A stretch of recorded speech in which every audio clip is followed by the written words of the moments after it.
To alhamdulillah jama'a, wannan su ne jiragen da jamhuriyar musulunci ta kera kuma ta nuna rumbun makamansu.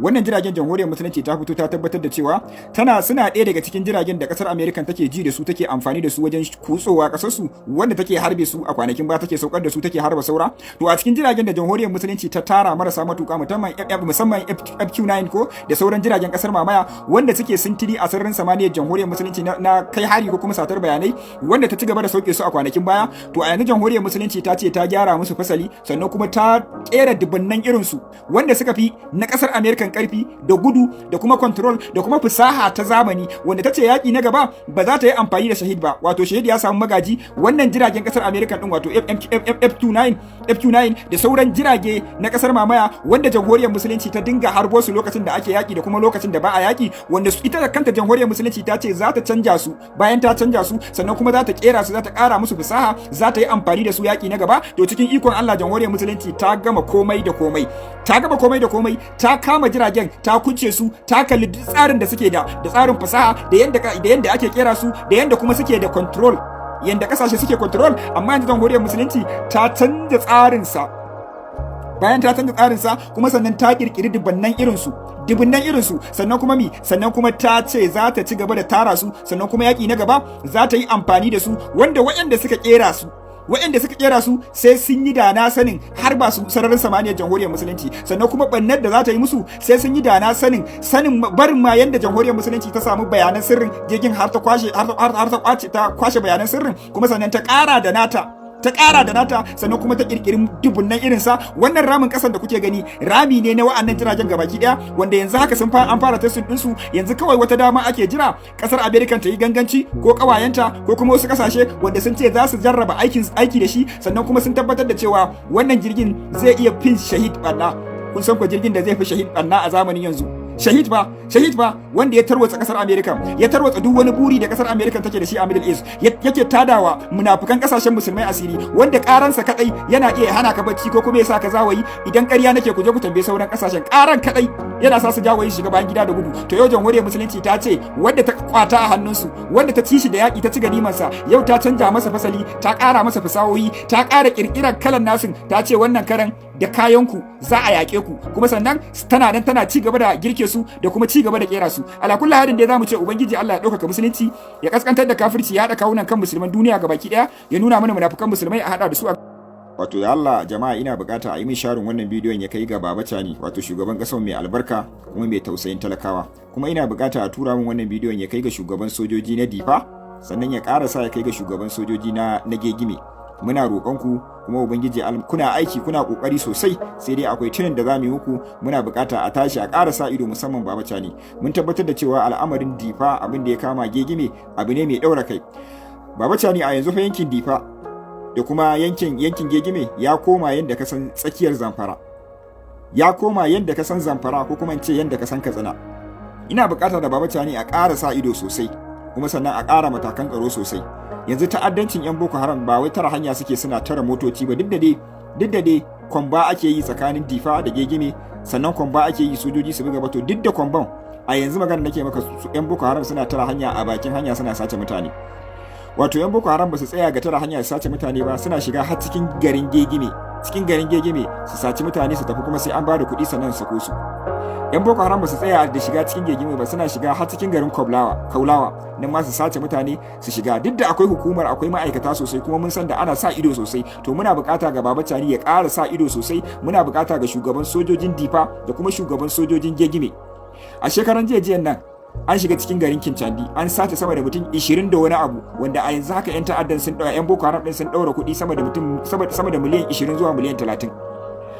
Ai maganar nake maka, tsakanin Kincandi da Boso wallahi an tare hanya, an ɗauke matar kawuna a yanzu haka tana hannun Boko Haram, wanda tsakanin Timur da Boso ne za ta je gaisuwa aka sace ta. Yanzu haka tana hannun 'yan ta'adda, kuma ba ita kaɗai bace, suna da yawa.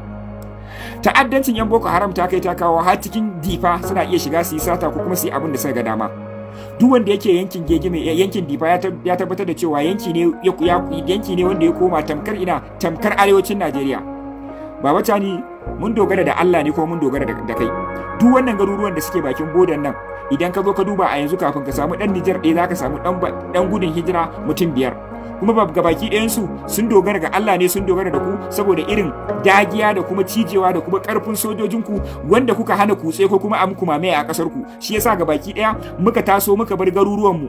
Irin su Abadan local government, irin su Kangarwa da dai area tafkin Chadi, irin su Damasa, gabaki ɗaya wannan garin da yake bakin boda wanda ya shafi Difa, gabaki ɗayansu yanzu suna rayuwa ne tsakanin Difa da Gegime, a wannan dajikan a wannan garuruwan suke rayuwa. To muna kira ga Baba Chiani dan Allah a sa ido sosai, a tashi tsaye. Yan Boko Haram yanzu ta'addancin su ya kai har cikin garin Gegime, suke zuwa suke sace mutane, ya kai har cikin garin Kaulawa, ya kai har cikin garin Tumur, ya kai har cikin garin Boso, ya kai har cikin garin Difa kanta iya shiga suke yi. Wannan ba hanya nake faɗa ba, babu dare babu rana. Yankin nan ya koma tamkar yankin Zamfara, yankin nan ya koma tamkar yankin Katsina, yanda ka san ba a Nijar yake ba. Yanzu ya Baba Chiani, yanzu yan wannan yankin da suka dogara da ku da 'yan kasar ku, idan ya zama wannan yankin ya zama koda yaushe ana zuwa ana sace mutane, yau 'yan Najeriya da su kuma 'yan Nijar da suke wannan gurin ina za su je? Wallahi babu inda za su je, ba su da inda za su je inda ya wuce nan. Duk inda za su je din ya kare a nan din ne saboda ba gun mafaka din in ba nan ba. To wallahi kwanan nan 'yan ta'adda sun matsa musu, babu dare babu rana. Muna kira ga Baba Chiani, muna kira ga shugaban sojojin Gegime, muna kira ga shugaban sojojin Difa a tashi a sa tsaro sosai, a san yadda za a yi a tsare boda, a san yadda za a yi a tsare dajika, a san yadda za a yi a tsare talakawa ko za a samu sauki. Na rantsa da Allah yanzu 'yan ta'addan da suke Boko Haram da suke sace mutane har tura musu kuɗi ake yi a ofe ko kuma ATM. A ATM ake tura musu kuɗi. Yanzu suna nan sun daddaura kuɗaɗe sosai. Yanzu haka matar kawuna baba ta kenan tana hannun su. Tsakanin Gincani da Boso aka sace su. To dan Allah Baba Chiani ya sa ido. A sa ido sosai, a yi magana sosai. Gurin nan yanzu babu damam, yanzu rashin tabbas ya zama har a cikin Gegime. Har a cikin Gegime yanzu babu tabbas, shigowa suke suna sace mutane, shigowa suke suna iban mutane, tara hanya suke suna. Abin ya zama tamkar kana cikin arewacin Najeriya kuma Nijar ne. Dan Allah muna kira ga Baba Chiani kuma muna kira ga 'yan Nijar kuma na share din wannan bidiyo an ku tura mana shi ya je inda kai jama'a ya san Hezbollah da Ansarullah bala'i kun konar gargaza da suka yi a Tel Aviv kuwa ku shiga cikin Telegram channel ina ku sha kana inna lillahi wa inna ilaihi raji'un. Ani ina sanan ko ba zan je hada su da jamhuriyar musulunci ba, amma na kwandi ban ga barna da aka yi wa kasar yar mamaya ba kamar yadda Hezbollah da Ansarullah suke wasu da Arabia yanzu haka. Irin barnar da na gani kai na har tausaya wa wannan nasu mai na rantsi muku da girman Allah ku shiga Telegram channel ɗina ku sace din Habib Hussein ko Habibka. Wannan bidiyon kullun zuwa ne ma in ga muku saboda bidiyon yana can. Inna lillahi wa inna ilaihi raji'un. Ku sa Habibkan ko Habib Hussein. Habibkan sace na ko Habib Hussein kaɗai ne wannan sunan. Kuma a TikTok kake ko Instagram ka shiga profile ɗina ka danna bio ɗina za ka ga link ka join. Kuma a Facebook kake ma za ka iya shiga comment section zan sa muku link ɗin. Ku shiga ku sha kallo, kada ku sake a bakku a baya. Jaridan Wall Street Journal, wata babban jarida a duniya, ta bankaɗo wani bayani wanda ba zai ma shugaban Amurka daɗi ba da jami'an gwamnatin Amurka. Wato Wall Street Journal ta ruwaito cewa an ja kunnen shugaban Amurka kwarai da gaske akan abubuwa da jaridan ta ce guda 4 wanda an tattauna a kansu, an yi magana wanda shugaba Trump ya ƙi ji ko ya ƙi sauraron hukumomin leƙen asirin Amurka na sirri, wanda ita kanta shugaban hukumar leƙen asirin Amurka da ake cewa Tulsi Gabbard ta gaya ma shugaba Trump, kuma duk wa'innan hukumomin sun gaya mai cewa kai ma Iran hari ko yaƙi da ƙasar Iran zai kawo ma Amurka matsalan da fitan wannan matsalan da Amurka zai zamanto abu mai matuƙar wahala, zai yi wahala. Shugaba Trump ya ƙi ji ya biye ma Prime Minister Isra'ila Benjamin Netanyahu. To menene wa'innan abubuwan guda 4 da aka gaya ma shugaba Trump? Na farko shine jaridan Wall Street Journal ta ruwaito cewa an gaya ma shugaban Amurka cewa kashe shugaban addini na Iran Ayatollah Ali Khamenei zai haifar da matsala ga Amurka, saboda shi in ta kashe shi a lokacin wanda za a kawo zai fi shi tsatsauran ra'ayi. Na farko kenan. Na biyu, za a haifar da shugabanni masu ƙin Amurka kwarai da gaske. Na uku, zai buɗe ma 'yan Iran ido akan su so ƙasansu, su so shugabanninsu, ko da suna cikin matsi na tattalin arziki da damuwa za su bijire, saboda jami'an gwamnati a lokacin za su nuna musu kai ƙasar ku ake so a watsa irin yadda aka watsa Libya, aka watsa Iraq, aka watsa Afghanistan, aka watsa Syria, haka kuke so ƙasar ku ta zauna. Hukumomin leƙen asirin Amurka ba suka gaya mu shugaba Trump cewa kada a sake a kashe shugaban addini na ƙasar Iran, zai jawo mu Amurka fitina. Shine na farko. Na biyu, suka gaya mu shugaba Trump cewa kai wa Iran hari ko yaƙi irin wannan zai haifar da ƙasar Iran za ta rufe mashigan Hormuz. Idan ta rufe mashigan Hormuz zai kawo matsala a kasuwan hada-hada na makamashi na man fetur da iskan gas da sauransu na duniya, zai kawo matsala. Kuma suka gaya ma shugaban Amurka cewa wannan mashigan fa na Hormuz, Iran ta fi kowa sanin yadda mashigan yake, wuri ne mai haɗarin gaske, mai tsaunuka, mai sarƙaƙiya, kuma tana da hatsabiban jiragen ruwa ƙanana na yaƙi wanda wasu ba ma a ganin su.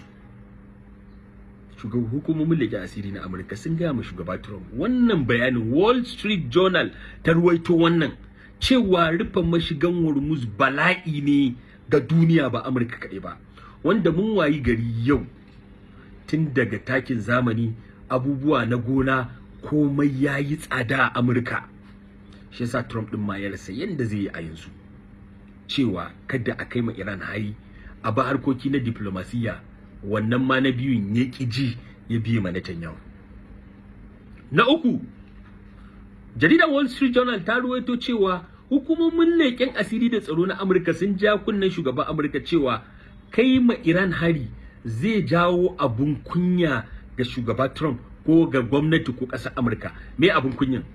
Zai jawo ƙasar Iran za ta mai da martani ma Amurka masu zafi a sansanonin sojan Amurka, sannan kuma za ta bi ƙawayen Amurka, za ta kakkai musu hari, har da ƙasar Amurka ba za ta iya karewa ko ta hana ba. Wannan hukumomin leƙen asirin Amurka sun gaya ma shugaba Trump wannan maganan, ya ƙi jin wannan maganan. Yau a sharhi mai sauƙi da zan muku me yake faruwa, sama da sansanonin sojin Amurka ɗai sama da 27 sun tashi a yankin gabas ta tsakiya, babu komai, wanda har Amurkan ma a yanzu tana tunanin rufe sansanonin har abada. Wasu za ta maida su Amurka, wasu Turai, wasu Isra'ila. Matsala gagarumi. Kuma me ya faru? Daga ƙarshe ɗin Iran ɗin ta kai ma ƙawayen Amurkan hari, ta ragargaji kamfanoni da ma'aikatu na Amurka da arzikin Amurka da ke wayannan ƙasashen. Shugaba Trump ya ƙi ji.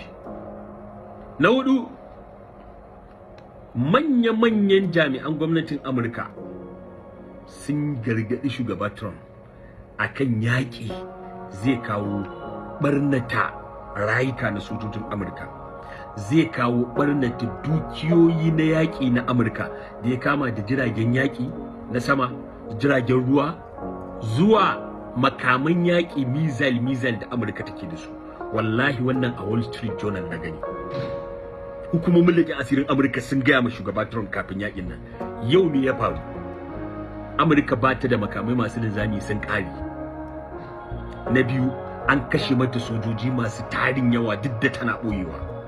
Na uku, jiragen yaƙi na Amurka sanda aka kai F-15, F-16 na ƙasar Amurka, banda AWACS, banda KC 130, banda jiragen yaƙi da dama, refueling helicopters na Amurka da an ɓaɓɓaro su a ƙasar Iran, sama da jirage guda 31 wanda ba a taɓa gani ba a tarihin duniya, amma Amurka shi sanda ya faru.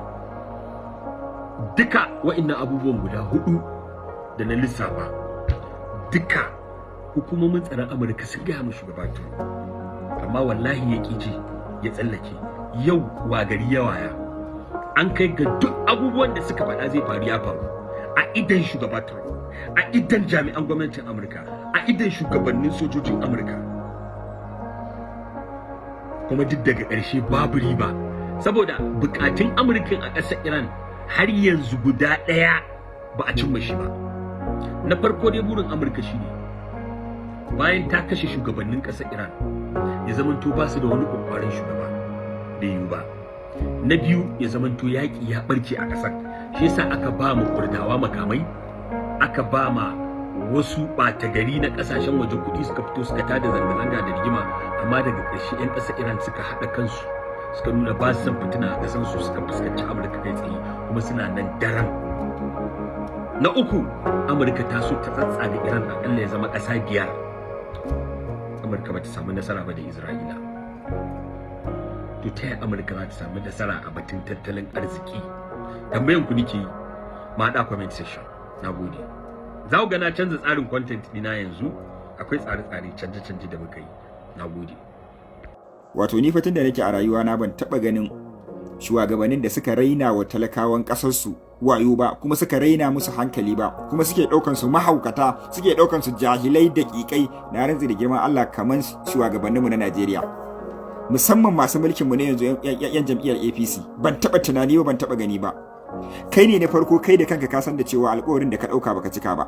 Na biyu kuma ka san da cewa mulkin ka mulkin zalunci kake yi. Na uku kuma ka san da cewa mulkin kama karya kake wa 'yan ƙasar ka. Na biyar kuma ka san da cewa duk alƙawarurrukan da ka ɗauka ba wanda ka cika, kuma babu wani abin da wani abin da talakanka zai gani a yankinka ko a ƙasar ka ya tabbatar da cewa wannan abu ne na ci gaba, kuma wannan babban matakaicin matsalar tsaro, kai da kanka ka san da cewa baka kawo maganin ta ba ko nisa ko ta kusa.